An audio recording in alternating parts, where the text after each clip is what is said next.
Alright, hey guys, welcome back to another episode of Mr. Tingle Talks. This episode is going to be a little bit longer today, and we're going to go on a field trip of a professional commercial grade tomato production facility, also known as my garden. But that's alright. So before we get started on any field trip, we got the essentials packed. We've got a water bottle, a fanny pack. In said fanny pack, we've got a banana. We've also got some sunscreen for the road. There's nothing else in that pocket. Some s'more snacks, a headlamp, survival bracelet. And what we'll most likely need is the camera battery. But anyhow, I want to talk about three things today. We're going to talk about soil preparation and getting the garden started. We're going to talk about the use of paper and plastic mulch with drip line irrigation. And then lastly, we're going to check out this pretty neat trellis system behind us. So stay tuned, follow along, and we'll get started.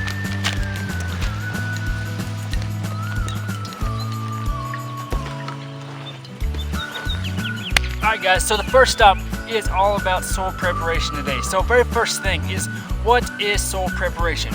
All soil preparation is you're trying to get your garden area, your space like that, from something like sod, like this yard over here, to this nice good soil that's ready to put the plants that you want to grow in your garden in. So why is it important to prepare a seed bed? It's really important because first you get rid of that sod and then you create an environment that's perfect for your plants to thrive, and you remove all the competition. So if you were to take this artichoke plant, that's kind of sad, but if you were to take this artichoke plant and put it straight in that sod, it's going to get choked out by all that grass. It's not going to be very good. So what you're going to want to do is you're going to come in here and prepare the garden area. You get it right for this plant to grow, and everything's going to be hunky-dory, and that plant's going to do what you want it to. So the last part of this is, how do you do it? So preparing your soil bed is really easy, but it's probably some of the hardest work that you'll do actually in the garden. There's two phases to soil bed preparation. It's primary tillage and then secondary tillage. Now this is really complicated. Primary tillage is just the first thing you do, and secondary tillage is when you come back and get the soil real nice and fine. So primary tillage, in this case, we started with this sod, and so we used a tiller and we came through and we chopped up all this sod and kind of broke it down just to the very first layer. After that, we ran over it a couple times just to kill off that grass in just a big chunk. It's kind of like a rough draft of an essay or a paper. You don't really care what it looks like, you're just trying to get it clear and prepared. Then comes in the secondary tillage part. That's when you take that tiller back through and you're going to run it over multiple times, and you're trying to get this soil broke down to something that's kind of like this that you can use and put those plants straight into. It took us several times this year just because this was a fresh, it's been sod in the yard for years, so it took a little while to get that soil broke up the way we needed to. But in the grand scheme of things, it wasn't really that bad. The tools that we used to do it were a rototiller, and then we came back behind it with a garden digger just to break up that soil a little bit more. One of the problems you can run into with using a tiller to prepare your soil bed is, if you look at the tiller when it runs here, the bottom of the tines kind of have this smooth edge to them, and so you're not actually digging deep and you're making a hard pan in the bottom of your ground. So if you come back in to go to plant, you can rub your fingers in the soil 2 or 3 inches, but then you'll probably hit what's kind of a slicked off hard piece of clay. So that's fine, but what we did is we went back with that digging tool and we just broke up that bottom layer, which I'll show you here. It does take a little bit of effort, but you can see these tomatoes behind me. They've really taken off. Actually, these are peppers as a lie, but the tomatoes are on this side, and they've really taken off in that looser soil, and it just helps aerate it and get some nutrients down there, and so it's good to go. So kind of a quick review on soil prep. The goal of it, what it is you're just trying to prepare your soil. You're getting ready in the sod, you're getting rid of all the competitive plants. Why it's important is it gives the plants that you want to grow in your garden the best chance to live and thrive. You're getting rid of the competition, you're making the soil so the roots can get down into it, and you're making nutrients available. And then lastly, how do you do it? There's primary and secondary tillage. Essentially, you remove the sod and then you come back in and work the soil up until it's small and maneuverable, kind of like this. So that's the first part, soil prep 101.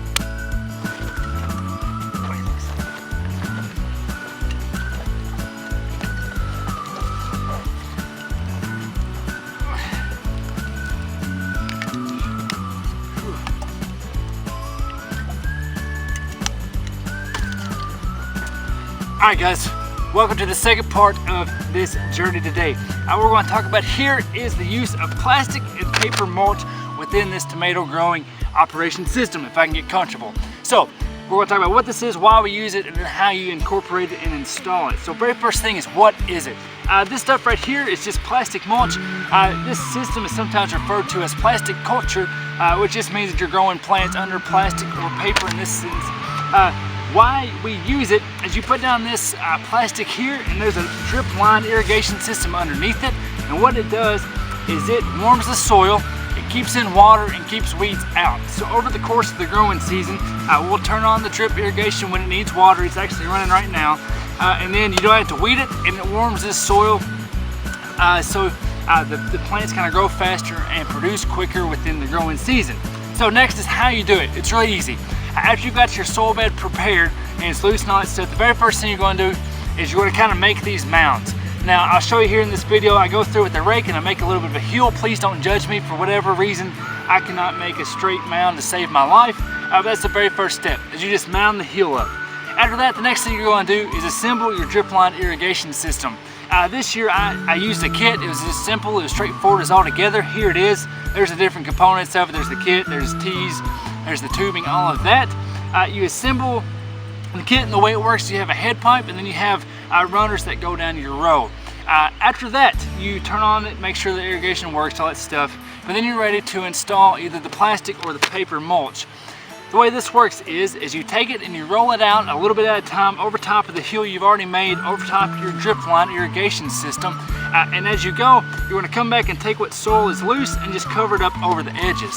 You're going to try to pull the plastic as tight as you can, and you're just going to work your way back the hill or back the row. When you get to the end, you should have a nice row that looks like this, or a nice row that looks like this over here with the paper. And after that, all it's left to do is plant. You just come back through. These tomatoes are they're spaced like 1.5 feet apart, almost 2 feet. You just come through, punch through the plastic, make sure you don't hit the drip line irrigation, and you just plant your plants.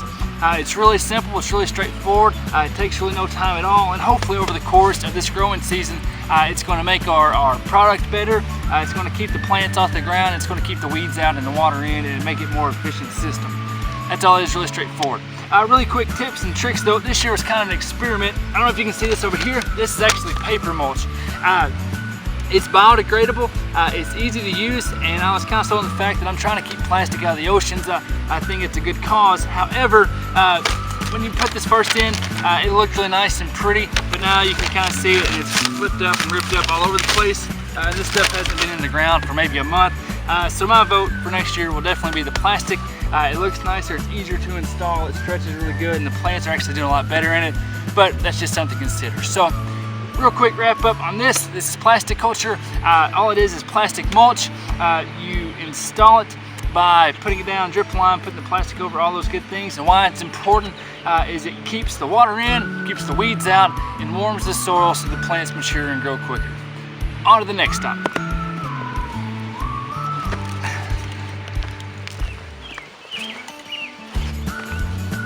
Whew. Alright, welcome to the last stop of our field trip today, where we're going to talk all about this trellis system here. So, first off, we're going to talk about what it is, why we use it, and then how you set it up and install it. So, very first thing is, what is this trellis system, and what is a trellis system in general? All this is just a support system that these tomatoes will grow up over the growing season. It just keeps the plants off the ground and keeps them from bending over and breaking when they get really heavy with their fruit and the tomatoes later in the season. So, that's what it is. Next is, why do we do this? A couple different reasons, kind of like I said. As these plants get bigger, a lot of different things happen. They can either fall over, and when they fall over, they get on the ground. When the tomatoes are selfish on the ground, they can rot. The plants themselves, they can break, and there's all these different things that can go wrong. And so you really want to support it and trellis them so that they grow well and stay off the ground and stay healthy. Next is how you install this and what you do. And it's really dependent upon what type of plant you have. There's two types of tomato plants. There's determinate and indeterminate plants, and that really depends on how they grow. Determinate plants are like a bush type, so they grow like a little shrub. They have all these little offshoots and things like that. They're kind of short and stocky, and they're the type of tomato that you'd want to put in a cage. You've probably seen these at Lowe's or Garden Center or whatever. Just a little cage you put in the ground, and those are perfect for your determinate type. These particular varieties are indeterminate, which means they get tall and long and are really viney. And so that's why we've used this trellis system like this that will put a string here where the viney tomato plant will actually grow to the top of it. So that's the first question. You have to figure out what type of plants you have. So now that you know that these are indeterminate and they're going to be long and viney, here's our trellis system here, and here's how you set it up. First, you just need to buy the supplies. For this, you need a T-post, some conduit, PVC tees, some string, and a T-post driver. It's pretty straightforward. Very first thing you're going to do is you're going to lay out your conduit across the length of your stuff. The conduit comes in a 10-foot piece. You put it every 10 feet. After that, you're going to come back and put your T-post at every juncture. So one at the end, every time those conduits meet and all that stuff. Next, you come through and you're just going to put these PVC tees. They're 1 1/4 inch PVC tees on the corners of every T-post, and then you're going to connect your conduit with these little couplers. I forgot to mention that earlier. And all it is just you put the 2 pieces of conduit together, screw it down tight, and it holds together. And then you've got this one uniform piece that runs the length of your roll. It's as easy as it is to set up the actual hardware part of it. The next part is when you come through and you put this string. All this is just jute garden string. It's biodegradable. Hopefully it lasts the whole season and doesn't break. And what you're going to do is you're going to measure out a piece of this that's about the length of the ground all the way to 3 or 4 inches over the top of it. After that, you're going to come through, and I like to make a 3-wrap strand. I think that's just a little bit stronger, and you're going to tie it off on this top piece of conduit. After that is when you come down and actually train your tomato plant and get it started to trellis. And the very first thing you do before you tie in the string to it is you have to prune that tomato plant back, and you have to get rid of the bottom leaves and what is called suckers. If you can see here in this video, the suckers are these little pieces that come out in between the stems in the corner, and they look nice because they have flowers on them and they can actually produce fruit, but they're problematic in the vine tomato world because that makes your plant turn into more of a bush, and it focuses on growing leaves and not growing flowers and tomatoes. So you have to trick the plant by removing the suckers to actually turn into a vine and grow nice and tall like you want them to. So, very first thing before you tie on the string, remove the suckers, remove the bottom limbs, or not the bottom limbs, that's a tree. Remove the bottom leaves. After that, loosely tie on that string to the bottom of the plant. Don't tie it in a knot, just kind of overhand it real smooth, because as the stem gets bigger, you want that knot to expand or be able to easily untie it so it doesn't cut into it. But you're going to tie off a little bit, and then you're just going to wrap that plant. You're going to wrap that plant around the string, and it's going to look like it's brutal, but I promise these plants are pretty tough. As long as you're not ripping and twisting and pulling, they'll be okay. And they're going to look rough for about a day or so, but once the tomato plant starts to figure out how to grow up the trellis, it just kind of comes to life and figures it out, and will go right up the thing. So that's pretty quick crash course on how this works. But again, it's really simple. Buy the supplies, put them all together, assemble it, run your line. All it is just a support system to keep the tomato plants off the ground. And again, why it's important is you prevent rot, you prevent the plants from breaking, and you keep it nice, neat, and organized. So that's the final part of our field trip today. Here's the rest.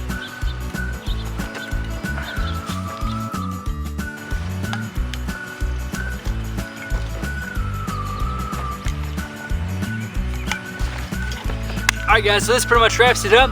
This is kind of the end of our field trip today. Don't forget there was those 3 things we talked about. First was the soil bed preparation. Second, plastic culture. Third, the trellis system. Soil bed prep, all it is just getting the soil bed ready so your plants that you want to grow actually thrive and they can get the roots down and do all that stuff and not having any competition.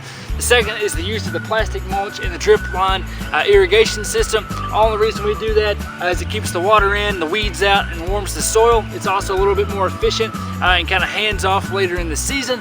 And then lastly is the trellis system. All a trellis is just a support for the plant. The reason we use it is it keeps them off the ground, keeps it from breaking, keeps the tomatoes from rotting. And this is the system we use where we've got the conduit, the poles, and the string. Hopefully you've enjoyed this. This has personally been the best field trip I've been on. I haven't lost anybody, nobody's been in trouble, and I haven't had to wait on a bus. Hope you enjoyed it. Take care, stay healthy, and we'll see you next time. Bye.